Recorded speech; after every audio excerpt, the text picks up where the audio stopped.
This goes for both of you. Could you speak a little bit? We talk about racial and gender diversity, even different types of characteristics, whether someone has a handicap or something. Can you talk a little bit about the differences between regions of the country? You talked about international stuff in this country alone, and then also economic class.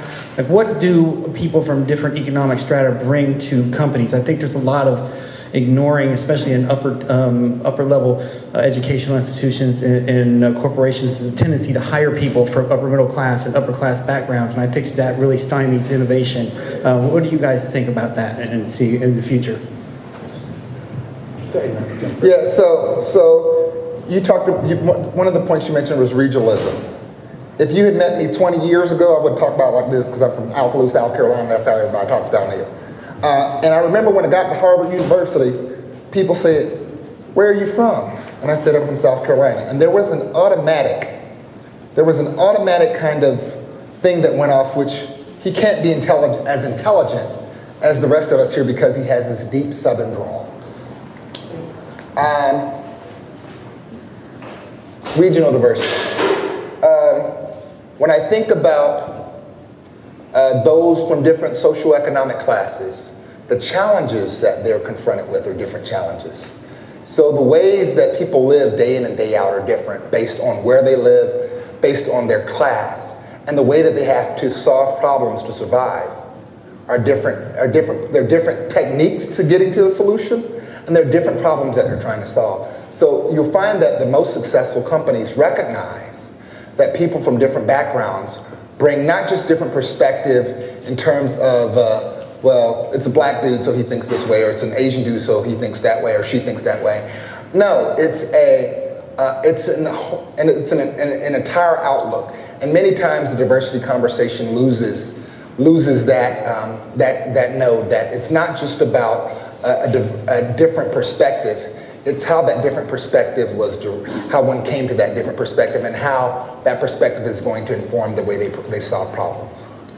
Yeah, I would strongly agree, and I think it's amazing. I was just out at Stanford last week, and one of the issues they have is if they hire someone from Flint or they hire someone from the South, people are uncomfortable there. They sort of think that mountain biking, eating fancy cheeses, and drinking white wine is like the way of the world. So I was talking to 400 people at Stanford, and I said, "Who's had people over to your house and had potato salad in the last 5 years?"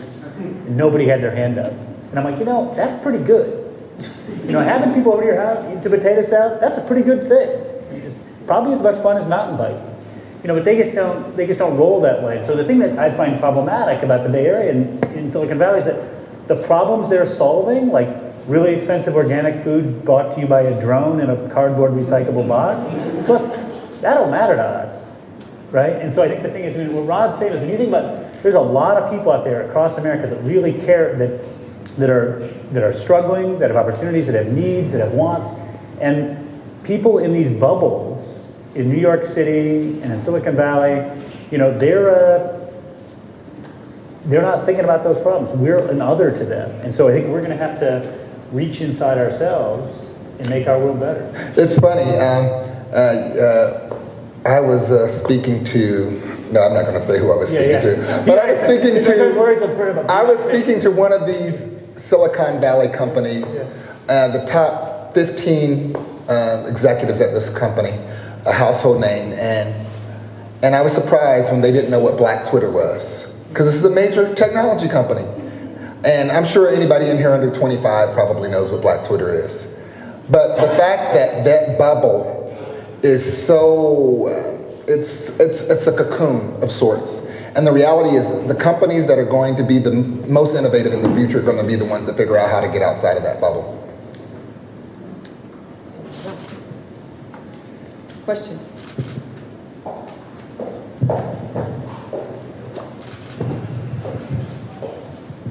Hi guys, thanks for coming up here and joining us today and speaking in front of everybody. I have a question that perhaps both of you can address in different ways. The first one was that, Scott, when you put up the map of complex systems and dynamics, it's overwhelming, and you look at that, and if you're talking to people about solving the problems in Afghanistan, you look at all the things that go into, whatever outcome you're looking to get to. we stand back and we're overwhelmed. Right. And so if you're talking about things like, how do we solve our problem in Flint? And we have an aspect here, which is increasing the diversity, increasing the thinking. We might ask you, where do we begin? Because obviously everything kind of is related to one another, and maybe there's some nodes there that we need to begin at. We really want a plan that helps us to build diversity if that's part of the solution. But what are some of the things that you talk to people about when they look at a map like the one you had of Afghanistan and say, what's more important than others, and they kind of lead into everything else? And the second one is related to the diminishing population. Is we want to stop the issue of losing people here in Flint as part of the solution to have diversity, because we need to stop losing the diversity and increase the diversity. So any solutions that you see to making sure that the population trends that we see reducing below 200,000 to 100,000 and going a little bit lower, stop, and then go in the other direction, in particular the direction that we want, which is more diversity, perhaps more immigration. Any public policies that you would have in mind for that? So yeah, I'll go first on the first thing. I think what the conversation I was in today with the intelligence community is those graphs should give people who sort of went to all the right schools and have all the right resumes a little bit of humility to recognize you're not going to come here and change two variables or have like one program and make this stuff work. I mean, one of the things, that's why all these sort of 1970s top-down urban renewal sort of programs ended up being failures, because it failed to recognize that these things are complex systems where every day 100,000 people get up in the morning in Flint and go to work or don't go to work or improve themselves or don't improve themselves. And that the way you're going to improve, the way Flint's going to turn itself around, the way Battle Creek's going to turn itself around, the way Jackson's going to turn itself around is by individual people being sort of given signals, opportunities, choices to make their lives better and to make the community better. It's not going to be a single policy. But as Rod was saying, that there's ways you can, change, you can have a plan. There's ways you can sort of, I think, change the culture of a place so that those things naturally arise. I mean, so it is going to be 100K ideas, but it's also going to be people getting up and really working towards those things. I think this actually relates to the earlier questions. One of the things that worries me a lot is that the people who pass our laws, the people who, write our laws, are coming from these bubble communities, going to these bubble schools, and they don't know anything about the people in Flint, right? They don't know anything about the people in Yankee Springs, Michigan, where I'm from, and so the likelihood that they're going to pass laws that are going to help the rest of society is low, right? And that's why it's also important for people involved in Flint. I thought his 6P was going to be politics. And the fact is, one of the reasons so many of these things in Detroit failed, one of the reasons so many of these public policies failed is that the people who are going to be impacted by those policies didn't have access to the political system, and therefore the solutions didn't work for them. Absolutely. Ditto what he said. But I'll just say, part of it is, the question is, what's the problem that you're trying to solve? And so if the question or the problem is diminishing population, the first thing that I kind of think of is, there's a reason why people live here. Those of us that live here, why do you live in Flint, right? And I think really being able to get some clarity around the value proposition of why would one live in Flint versus living somewhere else. One of the things that I've done over the last month is I've asked different leaders, business, civic, other leaders, to tell me in a sentence or two at the most, why Flint? And how many times do you think I got the same answer? 0. And so part of it there has to be a clarity that there is a certain value proposition that's a shared value of why Flint matters. And I think being able to not just share that value, but to build on it. The reality is there has to be a level of engagement with the local population to find out what are people's issues, what are the things that make them stay here, what are the reasons that those that have wanted to leave, is it that people want to leave and can't? I've been places where that's the case before. From a policy perspective, there are a lot of levers that can be pulled to kind of help population stabilize. But if those policy solutions don't address the issues that people are facing, then they're useless. Those policy solutions can range everything from tax policy to opportunities to buy homes at discounted prices to new entrepreneurship programs. There are a lot of different solutions, but the solutions actually have to address the issues that people face. So I think the most important thing we can do to kind of stabilize population is find out why those that have left, and what are the concerns of the people that are still here. One question. Scott, did you bring any of your books? You know, I brought the wrong car. So I didn't. Scott very graciously offered to sell some of his latest books and donate the proceeds to International Center. I'll send them out next week. But we appreciate the thought, but he brought the wrong car. More questions? Okay. So thanks again for coming. I have a few questions for you. One, actually, I'll just minimize that down to one. So it seems like we're in Flint. We have a lot of these local businesses, like you both said and mentioned, and it seems that some of them are struggling to thrive and develop on a local level. And since we're speaking about international business here, is that a success that has to happen? Does that metric of success on the local level, or even a regional level or a national level, have to happen before bridging the gap into international business? I hate to give this answer, but it really depends. The question is whether or not the question is what is it that's being sold and who's the market? Are these businesses that are selling to other businesses? Are these businesses that are selling to consumer? And what's the demographic of the consumer that they're trying to reach? So a business can be successful internationally, not be successful locally. Even though most times the natural curve of businesses is to develop where they are. But the question is there a market for what the local business is providing?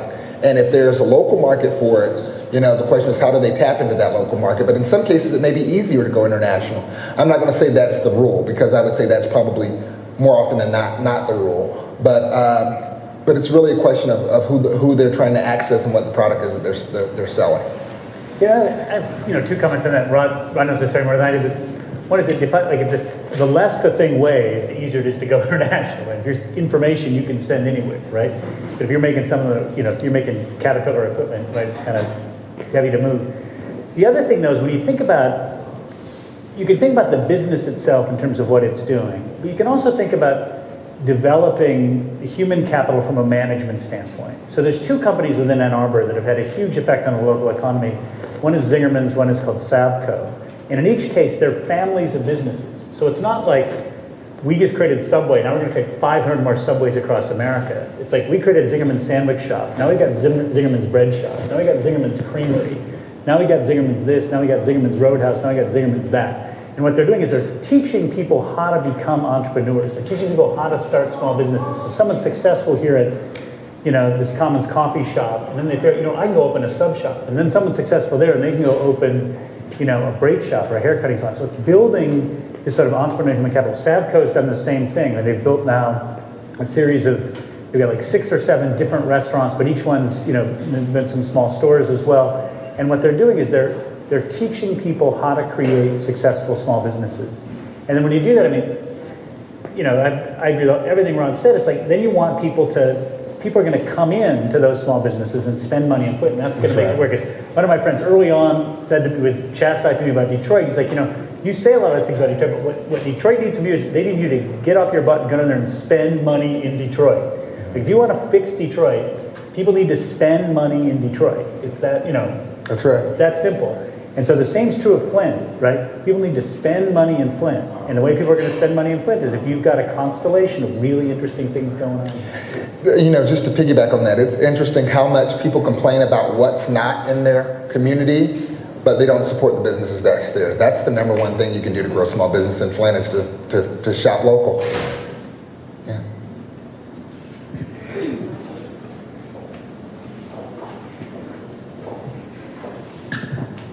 Any other?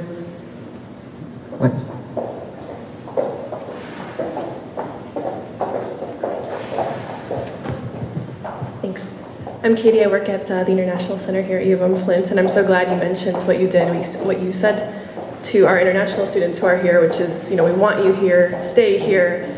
What would you say, or what could be said about the fact that they want to stay here, they're trying to stay here, they're applying for jobs, they're having a hard time? There's a couple of people in here I know are listening very carefully right now, having just graduated and still looking and not finding things. So can anybody speak to that? So I think in general, it is, there's a major need for talent. I would say I can name 5 or 6 companies right now that I know are hiring and that need people. So I think it's one of those things of trying to figure out where the opportunities are. I would love to, if there are students that are looking for opportunities, I'd love to just, maybe talk with them one-on-one afterwards and find out what they're looking for and see if I can make a connection that'd be useful. I think this is where politics come into play, because Mayor Bloomberg a while back, and you're aware of this, said we should allow anybody that wants to move to Detroit internationally, right? We should lower the bar, right?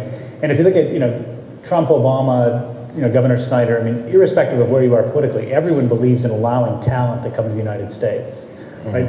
But the bar for allowing talent into Flint should be lower than the bar for allowing talent into Silicon Valley, if you really cared about America. So this is where, again, Absolutely. lobbying your legislatures, lobbying your senator, writing your governor, writing your president, saying, look, if there's a talented person who wants to move to Flint and you're not letting that person move there, you're a crazy person. That's right. I mean, no, and politically that can happen, because there's going to be support for those policies. It's just, again, as long as people are sitting around thinking about drone delivered cardboard food and not thinking about how to make food better, you're not going to solve those problems. So you got to push those ideas forward. But also, I just want to say, look, Rod, I'm going to, praise this guy a little bit more. I was at Harvard Business School in 2015, and they had the 1965 graduates were there, and they had a map of where those people went. There were push pins, and there's push pins in Dayton, Ohio. Someone wanted to make tires. There's push pins in Battle Creek, Michigan, where someone wanted to make cereal. And the dean was telling me that if you did that same thing today, the 2015 class, there would be 3 push pins. They'd be New York, London, and San Francisco, right? That. Nobody goes anywhere else. And so the fact that you got a Harvard grad that's coming back to Flint, and you won the lottery right here. Thank you. You're too kind. Are there any other questions? Yes. Thank you both so much for coming. My name is Asinda. I work at Kettering University, and I'm part of the board of ICGF. My question is, how do you meet people sometimes when you talk about Flint, they're automatic, even people that live in the surrounding areas, they have a visceral reaction of, oh, I would never go there, I would never live there. And these are people that have lived here for a very long time. How do you approach those who have a certain idea of what a certain city or person or group of people are supposed to be, and break that down to them in a level where it doesn't escalate into a lot of what's going on in politics right now, which is everybody just goes to their corners and buries their head and nothing gets resolved? It's funny that you say that. So when I took the job in Detroit about 4 years ago, leading the Detroit Economic Growth Corporation, I did what anyone I had no ties to Michigan, so I did what anybody that was looking at moving somewhere new would do. I called everyone who I knew that had some sort of Michigan connection, because I figured Michigan, everybody must know Detroit, it's a big city. So I called people that were from Grand Rapids and from Saginaw, from the UP, Petoskey, but these are the people I knew from Michigan. And of course they didn't tell me, I don't know, diddly squat about Detroit. Nobody says that, right? What they say is, oh man, it's an awful place. You don't want to go. But I'm hard-headed. But that's what they said. It's an awful place. You don't want to go. There are no opportunities there. Oh, it's a place that oh my gosh, you don't want to take that opportunity. And I will tell you, these narratives become, in some cases, a self-fulfilling prophecy. And so as you address these kinds of, there are 2 things I would say. The first is I would say is that there are enough people who are genuinely curious and really want to know the situation in Flint that you have to figure out where to spend your time. I've learned that sometimes if people are stubborn and stuck in their ways and they don't know what they're talking about, you're just wasting your breath. The other thing that I've found that happens, the best way to kind of bring people around is to do well. And so for those that are committed to the Flint community, to continue to be focused on, how do you eat an elephant? One bite at a time. So being focused on trying to figure out how do you drive progress in Flint and defining progress clearly. Jobs. For me, it's jobs, it's investment, and it's more attractive tomorrow than it is today. Now, is that the universal definition of what progress for Flint should be? Probably not, and it probably shouldn't be. But for me, that's my job. Tomorrow, I want Flint to be more attractive on the face of it to companies and for people to move there than it is today. I want to bring in more jobs, more investment. And as the community continues to develop and continues to win, those that were on the other side will all of a sudden start saying, when I first moved to Detroit, I had people say to me, this was like a badge of honor. People from like Bloomfield Hills would say, I hadn't been to downtown Detroit in 30 years. And in Flint, I've seen a lot of those similar characteristics depending on where people live in the community and in the surrounding area. But the reality is, I would argue that Flint, in some respects, is better positioned to win than some of these other communities. Why? Well, you're looking, you're like, wow, what is he talking about? Well, there are a couple of things. One is, from an asset perspective, you're asset rich. Flint punches well above its weight for a community of its size. When you look at the hospitals here, when you look at the universities here, this is a small, it's less than 500,000 people in the entire county. But you've got several universities, you've got good access to logistics, infrastructure, Canadian border, all of that stuff. That's amazing. The second thing I would say is that because it's sometimes easier to rebuild than it is to fix something that's broken. And what I would argue, when you look at depopulation from 200,000 down to 90,000 people, you're really in a place of rebuilding versus actually fixing a bunch of broken stuff. The politicians would like for you to believe, and others would like for you to believe, that Flint is just fundamentally broken. And I'm pleasantly surprised after a month, I don't see fundamental brokenness here. What I see is there's a need for deeper collaboration, deeper partnership, working together. There needs to be more clarity around kind of where it's going and kind of what the roles and responsibilities are. But that's not something that's fundamentally broken. So I think Flint's in a good position to win. And I actually think Flint, in the long run, if there could be coordination around these things, you're going to shock a lot of people.